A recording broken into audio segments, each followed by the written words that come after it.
Today we're going to make a pair of worm bins from an IBC tote. The bottom portion will be an elevated tea tray and the top will become a dumping bin. First, use the top of the rail to draw a clean cut line. We like to angle the marker down a little so the cut line ends up slightly lower than the top of the rail.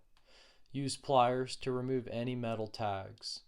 Use a T30 star bit to remove the 4 bolts securing the top bars to the frame and pull them free. Make sure the valve is closed and remove the plastic bin. Use a 3/8 inch drill bit to create a pilot hole for the jigsaw. Wearing eye protection, keep the blade moving and press forward with intention, monitoring the blade and the course ahead. Give the kids something satisfying to struggle with.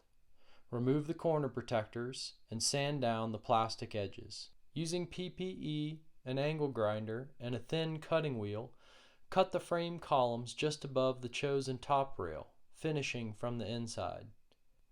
Using a grinding wheel, eliminate sharp edges on the top rail. The other cuts will go down into the soil and don't need to be smoothed. Use the 3/8 inch bit to drill zip tie holes in the plastic, securing it to the frame columns. The plastic will sit nicely in the valved bin, but the other will need to be held level with the frame before drilling the holes. Sketch out a smooth curve for the wheelbarrow landing and jig it out from the inside. Make sure you've ordered some worms from us and you're all ready to load up.